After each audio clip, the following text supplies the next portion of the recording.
Sir विपक्ष जैसा बोल रहा था मोदी का ग्राफ गिर रहा है, कल जिस तरह का 3 जगह में रिजल्ट आया है, क्या लग रहा है आपको 2024 में मोदी का ग्राफ कहाँ है? आपका आकलन क्या है? भैया मेरा कोई आकलन नहीं है, मैं इस तरह के वाद विवाद में पड़ता नहीं हूँ। मैं उन लोगों में से नहीं हूँ जो रोज खड़ा होकर ये बताए कि कौन जीत रहा है कौन हार रहा है।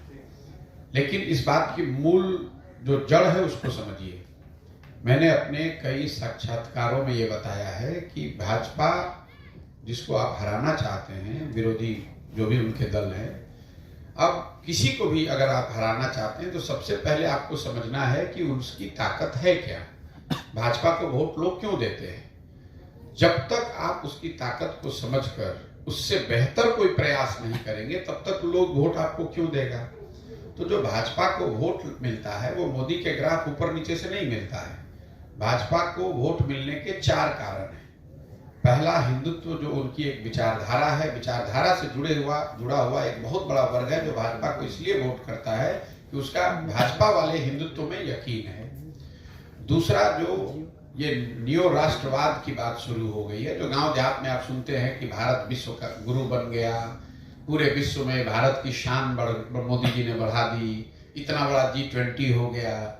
ये जो सारी बातें हैं ये राष्ट्रवाद की जो भावना है। पुलवामा का आपने देखा होगा, पुलवामा के नाम पर लोगों ने वोट दे दिया।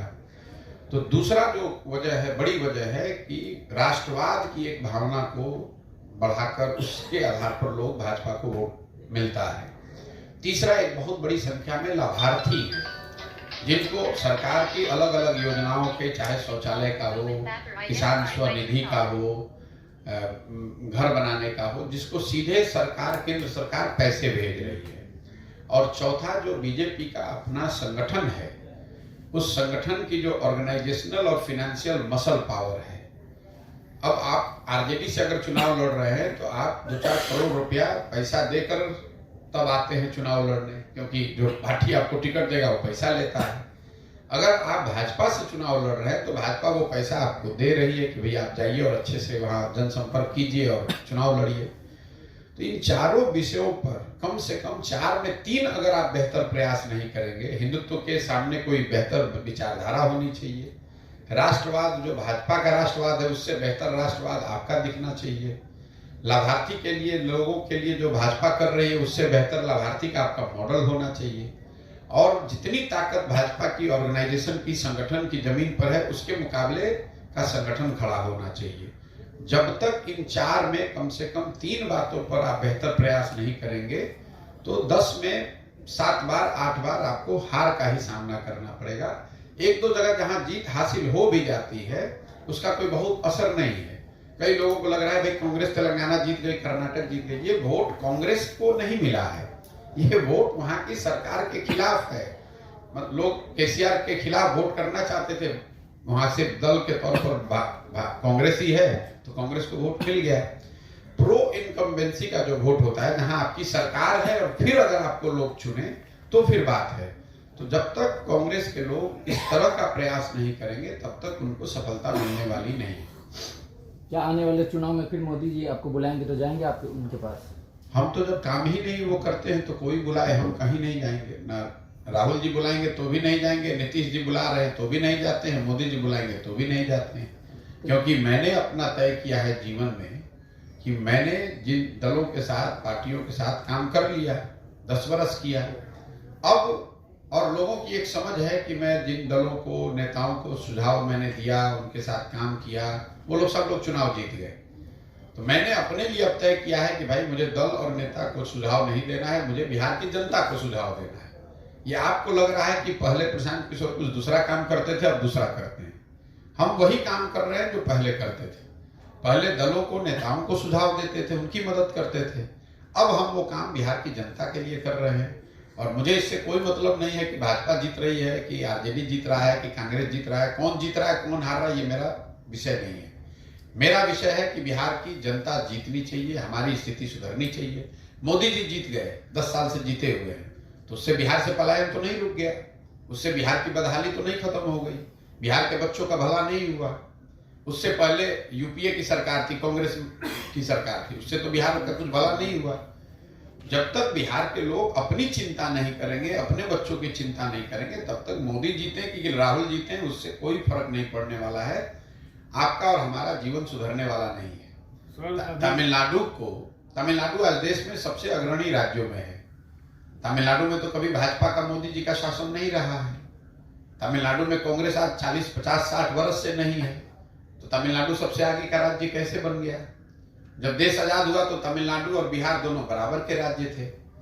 तमिलनाडु आगे इसलिए हो गया कि वहां के लोगों ने प्रयास किया, एक व्यवस्था बनाई, वहां आंदोलन हुआ, समाज द्रविड़ियन आंदोलन के नाम पर जगा, इकट्ठा हुआ, उन्होंने अपने बच्चों को पढ़ाई पर ध्यान दिया।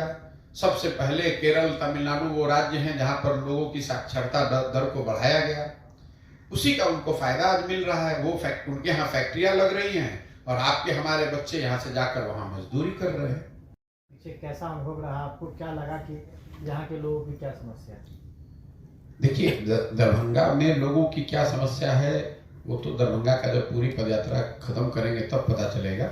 लेकिन बिहार की जो अभी तक जिन जिलों में मैं गया हूँ वहाँ की जो समस्या है दरभंगा की समस्या उससे बहुत अलग अभी तक नहीं दिखी है। सबसे बड़ी समस्या बिहार में पिछले 11-12 महीनों में ये समझ में आई कि वो बेरोजगारी और पलायन यहाँ का सबसे बड़ा मुद्दा है। अब आप कहिएगा कि ये तो पता ही है पहले से कि यहाँ बहुत बेरोजगारी पलायन है, इसके लिए पदयात्रा की क्या जरूरत है? पदयात्रा से इस समस्या के विकरालता का, इसके सामाजिक आर्थिक पहलुओं की आपकी समझ बनती है। हम लोगों को जैसे लगता है सामान्यतः कि पलायन जो है वो गरीबों का मामला है, जो गरीब परिवार के बच्चे हैं वो बाहर मजदूरी करने के लिए, पलायन के लिए जाते हैं। सच्चाई ये नहीं है। सच्चाई ये है कि गरीब व्यक्ति तो मजदूरी करने के लिए बाहर जा ही रहा है। जो बिहार के नजरिए से समृद्ध लोग हैं उनके बच्चे भी पलायन कर रहे हैं, चाहे वो पढ़ाई करने जाए या नौकरी करने जाए। जाना सभी के बच्चों को है। इसीलिए कहीं गांव में आप जाइएगा तो 40 से 50% युवा जो है वो बाहर ही रह रहा है, चाहे वो मजदूरी करने गया, पढ़ाई करने गया या नौकरी करने गया। जिन प्रखंडों में, पंचायतों में बाढ़ की समस्या है वहां पर ये पलायन 60, 70, 80% तक है। यही हाल कमोबेश बेरोजगारी का है। हमको आपको लगता है भाई बिहार में तो बहुत बेरोजगारी है, सबको पता है। सिर्फ बेरोजगारी यहाँ के गरीब लोगों का मामला नहीं है। जब हम 15 महीने से चल रहे हैं तो जो यहाँ के समृद्ध लोग हैं, जो बड़े किसान हैं, जो व्यवसायी हैं, वो भी अपने बच्चों के रोजगार के लिए उतना ही मारामारी कर रहे हैं, हाथ जोड़ने को तैयार हैं। जिसको 20-25 बीघा जमीन है वो भी आकर अपने बच्चे के 15,000, 20,000 रुपए के नौकरी के लिए भी हाथ जोड़ने को तैयार है। ये हालत है यहाँ बेरोजगारी पलायन का। दूसरी जो सबसे बड़ी समस्या यहाँ दिखी वो है शिक्षा व्यवस्था के ध्वस्त होने का। ये मैं जो समस्याएं आपको बता रहा हूँ ये वर्ग और जिला स्पेसिफिक नहीं है, ये सर्वस्पर्शी जो 3 समस्याएं दिखी, बेरोजगारी, पलायन, दूसरा शिक्षा व्यवस्था का ध्वस्त होना। बिहार में शिक्षा व्यवस्था बहुत अच्छी कभी नहीं थी। हम खुद सरकारी स्कूल में यहीं से पढ़े हैं, लेकिन हर जिले में, प्रखंड में 1-2 विद्यालय ऐसे जरूर थे जहाँ की आप पढ़ेंगे तो पढ़कर आगे आप बढ़ सकते थे। हर जिले में 1-2 ऐसे कॉलेज थे जहाँ अगर आपका नाम लिखा जाए आप वहाँ से पढ़कर आगे बढ़ सकते थे। पिछले 30-32 साल के लालू नीतीश के राज में शिक्षा व्यवस्था जो है वो पूरी तरीके से ध्वस्त हो गई। जिस प्रखंड में हम लोग बैठे हैं यहाँ लिटरेसी का लेवल है 48%। कई पंचायतों में 4 ऐसे यहाँ पंचायत हैं जहाँ लिटरेसी 35% से भी कम है। 65% लोग आज भी अनपढ़ है, निरक्षर है। कई लोगों को लगता है कि शिक्षा व्यवस्था इसलिए खराब है कि शिक्षक अनुशासित नहीं है, शिक्षकों की गुणवत्ता नहीं है। कुछ लोग कहते हैं कि भैया खिचड़ी बट रहा है इसलिए पढ़ाई नहीं हो रही है। ये समस्या का पूरा विषय नहीं है। अगर सिर्फ खिचड़ी बंटने की वजह से शिक्षा व्यवस्था खराब हो जाती तो भाई सीएम साइंस कॉलेज में तो खिचड़ी नहीं बट रहा है, पटना साइंस कॉलेज में तो खिचड़ी नहीं बट रहा है, वहां पढ़ाई क्यों नहीं हो रही है? अगर सिर्फ नियोजित शिक्षकों की गुणवत्ता का मामला होता तो जिन कॉलेज में अच्छे प्रोफेसर हैं जहां नियोजित शिक्षक नहीं, वहां पढ़ाई क्यों नहीं हो रही? कहीं ना कहीं पिछले 20-25 वर्षों में बिहार में समाज और सत्ता, समाज और सरकार दोनों के नजर में शिक्षा अब प्राथमिकता रही ही नहीं है। समाज में इसलिए नहीं है कि लोगों को ये धीरे धीरे लग गया है कि पढ़ाई करने के बाद भी रोजगार तो मिलता ही नहीं है। जब पढ़ने के बाद भी मजदूरी ही करनी है तो पढ़ने का फायदा क्या है? और सरकार ने ये मान लिया है कि भैया पढ़ाने की जरूरत क्या है, जब सारे लोग मजदूरी कर रहे हैं और वोट दे ही रहे हैं तो हम उनको पढ़ाएं क्यों? नतीजा ये हुआ कि समता मूलक शिक्षा नीति बनाने के नाम पर हर गांव पंचायत में विद्यालय के भवन बना दिए गए। जहां भवन है वहां शिक्षक नहीं है, जहां शिक्षक है वहां भवन नहीं है, जहां दोनों है वहां बच्चे नहीं है, जहां तीनों है वहां पढ़ाई नहीं है।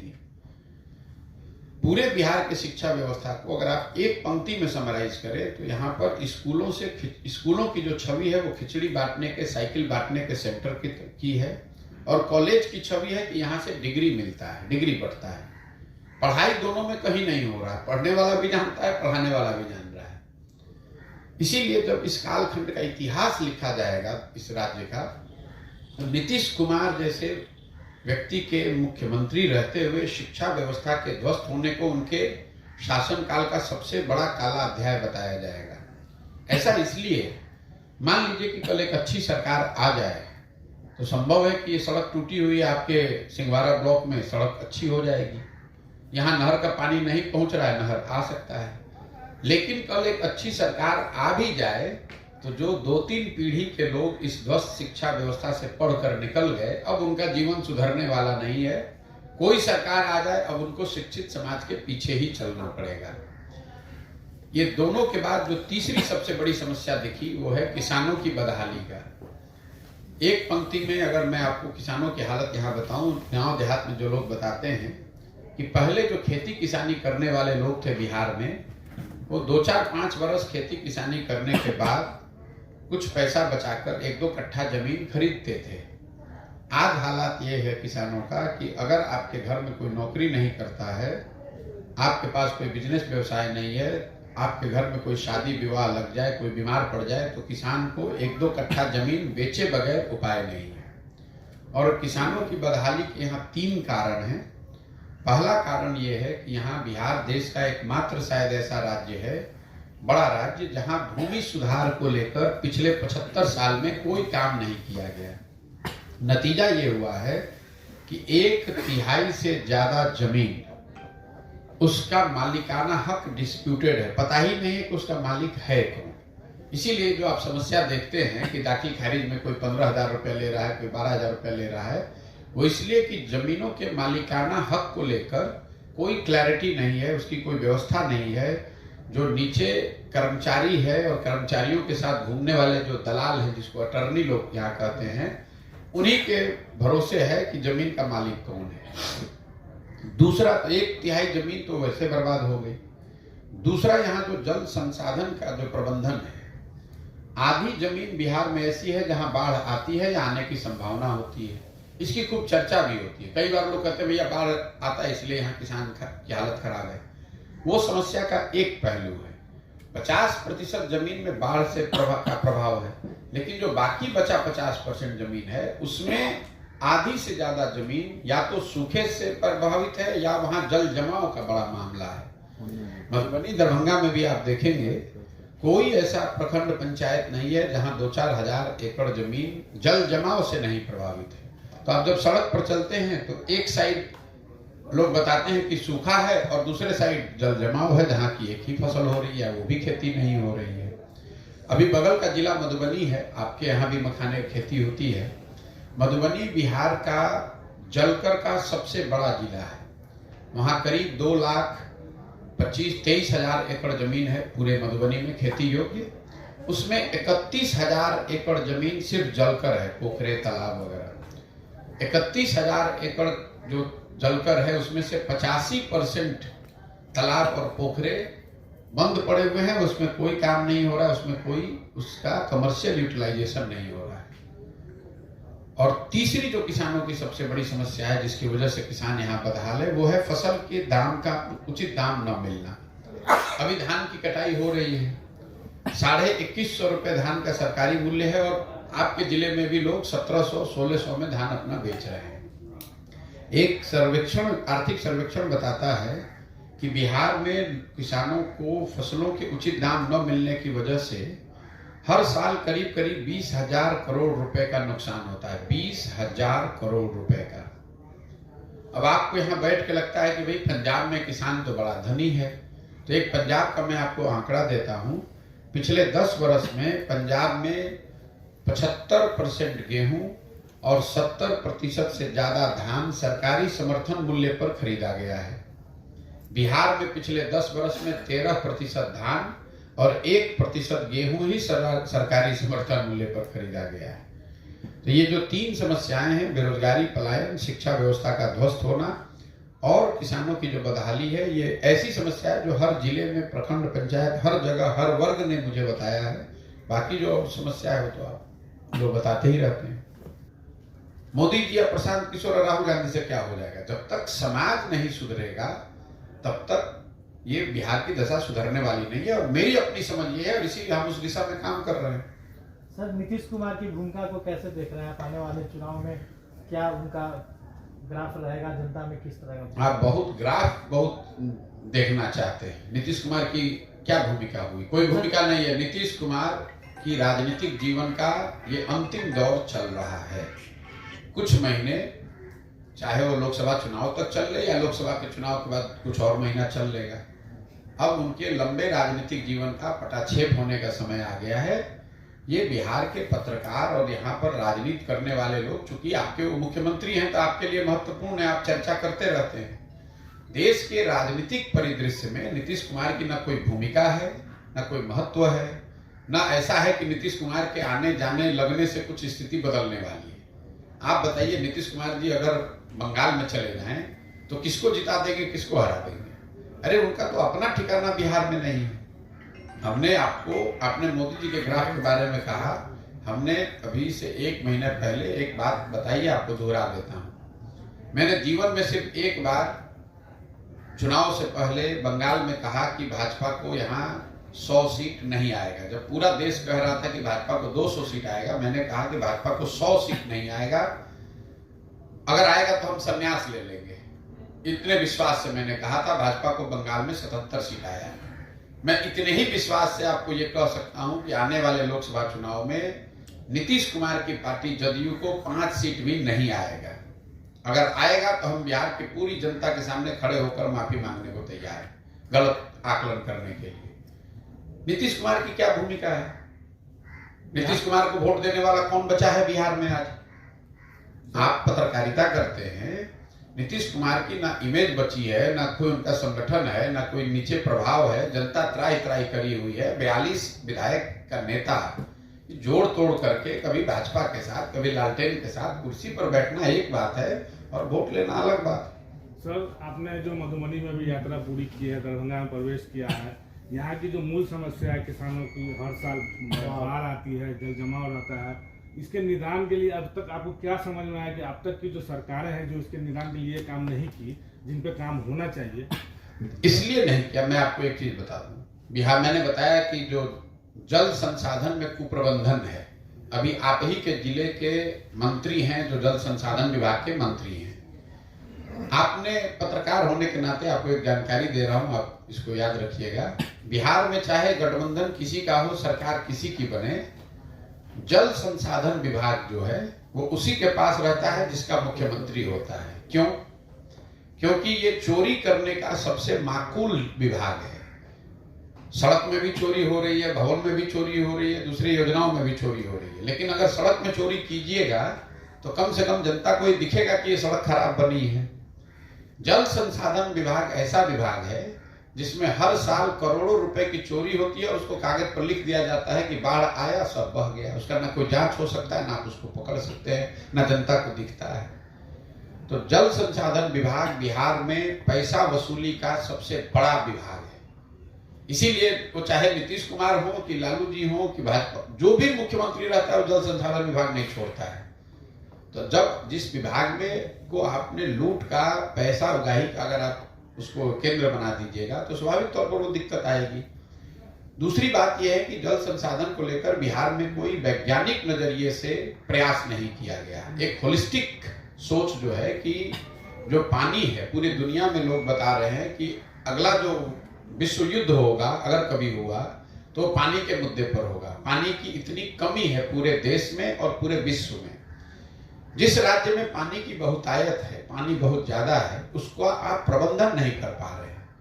तो मैंने जैसा आपको बताया कि रोड के एक किनारे पानी साल भर लगा हुआ है और दूसरे किनारे का जो खेत है वो सूखे से प्रभावित है। जलकर यहाँ है लेकिन उन पोखरों का, उन तालाबों का कोई उपयोग नहीं है। मैं जब मधुबनी में आया तो मैं आपको एक जानकारी देना चाहता हूँ।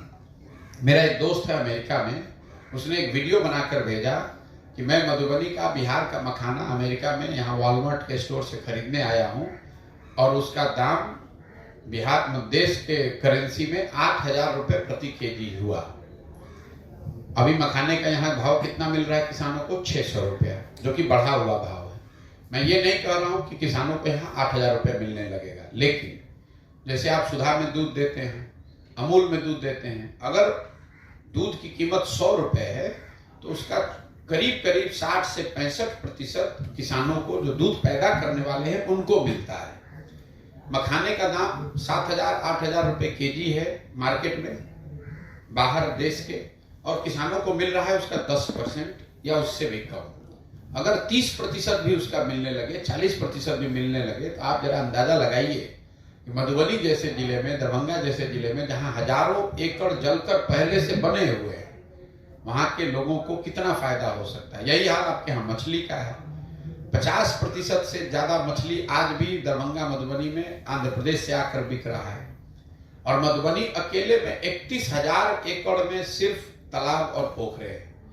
जब सरकार का कोई नजरिया ही नहीं इन चीजों को देखने का। सरकार तो आपको जातिगत सर्वे करा रही है, समाज को बांट रही है, कभी पिछड़ा को अति पिछड़ा, अति पिछड़ा को Annexure 1, Annexure 1 को Annexure 2 लड़ाओ, और यही रेवड़ी बांटो, 400 रुपया पेंशन दो, सबको अनपढ़ और मजदूर रखो, 400 रुपया के नाम पर, दारू शराब के नाम पर लोग वोट देते रहे जाति को बढ़कर, यही प्रयास। तो उससे जल का प्रबंधन और उसमें सुधारने वाला है कौन?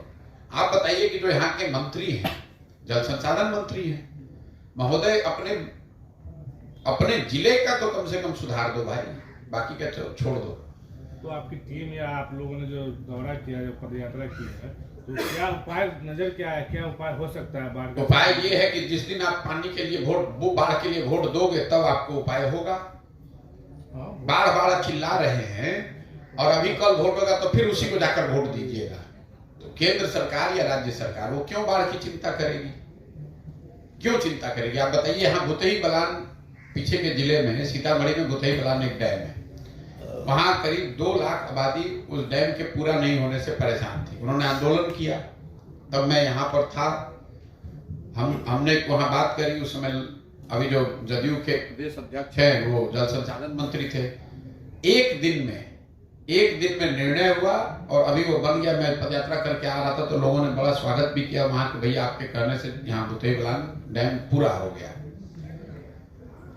जब नेताओं को इस बात का डर ही नहीं है कि बाढ़ आएगा तो वहां की जनता हमको वोट नहीं देगी, तो आपको बाढ़ से मुक्ति क्यों दिलवाएगा? जब उनको पता है कि यहाँ विद्यालय में आपके बच्चे नहीं पढ़ेंगे, फिर भी जाकर आप वोट देवे कीजिएगा। आपका बच्चा जाकर गुजरात में मजदूरी कर रहा है, लेकिन वोट आप मोदी जी को ही जाकर दीजिएगा। मैंने आपको बताया कि जिस मुसलमान गांव में जाइए वहां सड़क नहीं है, नाली नहीं है, गली नहीं है, लोग पानी के बगैर हाहाकार मचा हुआ है, कोई अस्पताल नहीं है, स्कूल नहीं है। सारे मंत्री तेजस्वी यादव या उनके साथी हैं, लेकिन कल वोट होगा तो मुसलमान जाकर फिर भाजपा के डर से वही लालटेन को वोट देगा। तो क्यों आपका सड़क बनेगा भाई? जब आप जड़ को नहीं समझिएगा तो आप कह रहे हैं बाढ़ कैसे सुधरेगा? बाढ़ तो तब सुधरेगा ना जब सरकार की प्राथमिकता हो, सरकार बाढ़ सुधारना चाहती हो। तो सरकार को डर है नहीं और बाढ़ के आने से, बल्कि हर साल का उनको फायदा है हजारों करोड़ का। लोग लूटने का सबसे बेहतर तरीका है, तो क्यों बाढ़ को आने से रोका जाएगा? हम तो आपको प्रखंड वाइज बता सकते हैं कि लोग जहां बता रहे हैं कि खुद ही लोग बांध तोड़वाते हैं ताकि बाढ़ आए, ताकि उसके नाम पर पैसा निकाल कर लूटा जाए। तो बाढ़ की समस्या इसलिए है कि ना जनप्रतिनिधियों को उसका डर है कि बाढ़ आने से लोग हमको हमारे खिलाफ हो जाएंगे, और दूसरा उसको इंसेंटिव है कि बाढ़ अगर आएगा तो इससे कमाने का एक जरिया है। सर, पिछले 8-10 साल से ये जात पात जैसे भेदभाव जो सिर्फ वोट के टाइम में होता है, उसको कैसे देखते हैं? नहीं, पिछले 8-10 साल से नहीं है, ये तो जाति की जो व्यवस्था है ये तो सदियों से है। पिछले 8-10 साल में बहुत ज्यादा नहीं, ऐसी बात नहीं है भाई। देखिए 1990 के बाद एक हिंदी हार्टलैंड में यूपी बिहार देश में मंडल का एक एरा है जिसमें जातियों के नाम पर एक राजनीतिक माहौल बनाया गया है, लेकिन कोई जाति के नाम पर पहली बार वोट पड़ रहा है ऐसी बात नहीं है। और बिहार में भी ये आप लोग का भ्रम है कि खाली बिहार में जाति है। आंध्र प्रदेश में चुनाव हुआ है, अभी तेलंगाना में तो वहां जाति नहीं है, गुजरात में जाइएगा वहां जाति नहीं है, कर्नाटक में जाति नहीं है, लिंगायत गोकलिगा कौन है, सब जाति है। जैसे यहाँ जाति है वहां पर भी जाति, जाति हर जगह है। जाति जो है वो समाज की एक सच्चाई है, उसको आपको समझना है। लेकिन जाति को समझना और जाति की राजनीति करना दोनों दो बात है। अगर आप राजनीति करते हैं या करना चाहते हैं तो आपको जातियों की समझ होनी चाहिए, समाज के हर पहलू की समझ होनी चाहिए, जाति भी उसमें एक महत्वपूर्ण पहलू है। लेकिन उस पहलू को समझना और समझकर उस पर राजनीति करना दोनों दो बात है। बिहार में जाति की राजनीति करने वाले ज्यादा लोग हैं, ऐसा नहीं है कि बिहार में जाति है दूसरे राज्यों में जाति नहीं है। यहाँ जाति की राजनीति करने वाले, उसकी चर्चा करने वाले लोग ज्यादा है। सर, बिहार में तीसरा विकल्प कौन हो सकता है? तीसरा विकल्प यहाँ जनता बनाएगी, आप चिंता न करें। मैंने आपको आंकड़ा बताया कि 50% से ज्यादा बिहार के लोग, चाहे वो किसी वर्ग के हो, 50% से ज्यादा बिहार के लोग ऐसा मानते हैं कि बिहार में नया विकल्प बनना चाहिए। आप भी पत्रकारिता करते हैं, आपको भी इसका एहसास होगा। हर आदमी चाह रहा है कुछ नया हो। मोदी जी दिल्ली में है तो ऐसा नहीं है कि बिहार में लोग कह रहे हैं कि मोदी जी आएंगे तो सुधार देंगे, वो समय निकल गया। क्योंकि लोगों ने देख लिया कि मोदी जी के प्रधानमंत्री बनने से बिहार नहीं सुधरा है, बिहार में तो कोई नया विकल्प होना चाहिए। तो जो लोग ये सोच रहे हैं, अब उनकी मजबूरी ये है कि उनके पास व्यवस्था नहीं है, साधन नहीं है, उनको हाथ पकड़ने वाला कोई नहीं है, उनको समझाने वाला नहीं है, उनको साथ लेकर चलने वाला नहीं है। जन सुराज के तहत वही प्रयास किया जा रहा है कि अगर समाज में 50 आदमी 100 में ऐसा है जो नया दल, नया विकल्प बनाना चाहता है, तो उन लोगों को एक साथ लाया जाए और उनको लाकर एक व्यवस्था दी जाए कि आप सब लोग मिलकर दल बनाइए और अपने लिए और अपने बच्चों के लिए बेहतर व्यवस्था की दिशा में कदम उठाइए।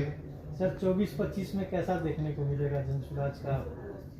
जनसुराज तो अभी दल है नहीं तो क्या दिखेगा। 25 में आपको जनसुराज दल के तौर पर दिखेगा, पूरी ताकत से लड़ता हुआ दिखेगा। 243 विधानसभा क्षेत्रों में जनसुराज अपने उम्मीदवार के साथ 25 में विधानसभा चुनाव में लड़ता हुआ आपको दिखेगा। सर, बिहार में दारूबंदी को आप किस तरीके से देखते हैं? दारूबंदी को मैं नीतीश कुमार की हठधर्मिता और उनकी अज्ञानता का परिचायक मानता हूं। ये जो दारूबंदी यहाँ लागू की गई है, शराबबंदी के नाम का जो हम लोग बात करते हैं, इसके मैं बिल्कुल विरोध में हूँ। बिहार में एकमात्र आदमी मैं हूं जो कि रोज मंच से ये कहता है, जब भी पूछा जाता है कि बिहार में शराबबंदी हटाया जाना चाहिए। क्यों? 3 इसके वजह है। पहला तो पूरी दुनिया में कोई ऐसा प्रमाण नहीं है कि किसी सभ्यता में, किसी राज्य में, किसी देश में शराबबंदी के जरिए आर्थिक सामाजिक विकास का रास्ता खोला गया। हम ही लोग सबसे ज्यादा होशियार हैं, हम लोग दुनिया में सबसे गरीब और पिछड़े हैं और हम ही लोग को सबसे ज्यादा ज्ञान है। अगर शराबबंदी से ही लोगों की समाज का भला होना होता तो दुनिया में इतने देश हैं, सबों ने शराबबंदी लागू कर दिया होता। तो पहली बात है कि पूरी दुनिया में इसका कोई प्रमाण नहीं है कि शराबबंदी के जरिए आप सामाजिक आर्थिक विकास का रास्ता खोल सकते हैं। दूसरा, जो गांधी जी की बात है कि गांधी जी चाहते थे शराबबंदी लागू हो, ऐसा नीतीश कुमार या उनके साथी दावा करते हैं। बिल्कुल झूठ, सरासर झूठ। ये लोग मतलब बिना पढ़े लिखे अज्ञानी लोग। मैं रोज कैमरे पर चुनौती दे रहा हूं, आपको भी बोल दे रहा हूं, नीतीश कुमार या उनके जितने साथी हैं जो शराबबंदी के पक्ष में हैं गांधी के नाम पर, वो मुझे गांधी जी का वो पंक्ति दिखा दें जहां गांधी जी ने लिखा है कि शराबबंदी के लिए सरकार को कानून बनाना चाहिए। गांधी जी ने शराबबंदी की बात सामाजिक प्रयास के तौर पर कही है। गांधी जी ने ऐसी और कई बातें कही हैं। सर, गांधी जी ने कहा कि आपको शाकाहारी होना चाहिए। इसका मतलब ये नहीं है कि आप कानून बना दीजिएगा कि जो मांसाहारी है उसको जेल में डाल दिया जाएगा, और फिर कहिएगा कि गांधी जी ने कहा था। गांधी जी ने कहा शराब पीना बुरी बात है, नहीं होना चाहिए और इसके लिए सामाजिक प्रयास होना चाहिए, सरकार को भी समाज के स्तर पर प्रयास करना चाहिए। नीतीश कुमार ने उसको अपने हिसाब से इंटरप्रेट कर लिया कि गांधी जी ने इनको करना है वोट के नाम पर, महिला का वोट लेना है, और झूठ मूठ के गांधी जी के नाम पर ठेकरा फोड़ रहे हैं, तो गांधी जी ने ऐसा कहीं नहीं कहा है। और तीसरी बात कि अगर शराबबंदी आपको लागू करने की अगर बात एक बार को 1 मिनट को मान भी लें कि इसका कोई फायदा है, तो शराबबंदी लागू है कहाँ? शराबबंदी के नाम पर शराब के दुकान बंद हो गए, होम डिलीवरी चालू हो गया। इस गरीब राज्य का हर साल 15 से 20 हजार करोड़ रुपया का राजस्व का नुकसान हो रहा है, जो पैसा यहाँ के रोजगार और शिक्षा और बेहतर इंफ्रास्ट्रक्चर के लिए खर्च हो सकता था। और ये पैसा जा कहाँ रहा है? ये पैसा जा रहा है भ्रष्ट जो शराब माफिया है और जो अफसर हैं नीतीश कुमार के, उनके जेब में। हर गांव में 8, 10, 15, 20 बच्चे ऐसे हैं जो शराब के अवैध कारोबार में लग गए, उनसे क्राइम बढ़ा, कानून व्यवस्था बिगड़ी। कोई ऐसा गांव पंचायत नहीं है जहां आज गांजा स्मैक का धंधा नहीं हो रहा। नेपाल से बॉर्डर पे, अभी मैं कल यहाँ के एक बड़े कस्टम अधिकारी से बात कर रहा था, वो बता रहे थे कि नेपाल से आने वाला जो नारकोटिक्स है उसमें कई 100 गुना का इजाफा पिछले 5-6 वर्षों में हो गया है। तो आपका, और अंत में आपने इसको किया महिलाओं के लिए, तो सबसे ज्यादा प्रताड़ित भी तो महिलाएं ही हैं। शराबबंदी जब से लागू किया गया तब से लेकर अभी तक करीब 6,37,000 के आसपास, मतलब 6.5 लाख लोगों पर शराबबंदी कानून के तहत केस किया गया है। उसमें करीब 1.25 लाख लोग ऐसे हैं जो आज भी जेल और अदालतों का चक्कर काट रहे हैं। जो लोग पकड़ा गया वो ज्यादातर गरीब और वंचित समाज के लोग हैं। एक बार आपको पकड़ लिया तो आपके घर की महिला थाने में वकील के हाथ अदालत में चक्कर लगा रही है, जो उसके पास 2-4 रुपया था वो भी बेच बाच के केस में चला गया। तो भाई ना इसका दुनिया में कोई प्रमाण है, ना हम लोग के आइडियल गांधी जी ने इसके पक्ष की कोई बात कही, ऐसी कोई बात कही है, ना आप इसको जमीन पर लागू कर पा रहे हैं। और यहाँ के युवाओं का, समाज का, राज्य का इतना बड़ा नुकसान हो रहा है, तो किस नजरिए से शराबबंदी लागू होना चाहिए? कोई एक इसके पक्ष की बात बता दीजिए। सरकार कहती है कि इससे डोमेस्टिक वायलेंस कम हो गया। नीतीश कुमार जैसा आदमी कुछ भी आंकड़ा दे देता। बिहार में तो मुसीबत ये है कि यहाँ अनपढ़ को ही हम लोग सबसे बढ़िया होशियार मानते हैं। जो नेता है शर्ट के ऊपर गंजी पहन ले, उसको आप और हम कहते हैं यही जमीनी नेता बढ़िया है। नीतीश कुमार ऐसा आदमी विधानसभा में खड़ा होकर कहता है कि इससे डोमेस्टिक वायलेंस कम हो गया। ये नहीं बताता कि ये किसने अध्ययन किया है कि डोमेस्टिक वायलेंस कम हो गया। आंकड़ा जारी कीजिए, हम लोग भी देखना चाहते हैं। किस संस्था ने ये सर्वे किया, किसने ये बताया कि डोमेस्टिक वायलेंस कम हो गया? महिलाओं के एम्पावरमेंट के जितने इंडिकेटर्स हैं वो जारी करके बताइए कि शराबबंदी से महिलाओं का एम्पावरमेंट बढ़ गया यहाँ। तो फर्जी बात करने वाले लोग हैं। ठीक है भैया, बहुत बहुत धन्यवाद।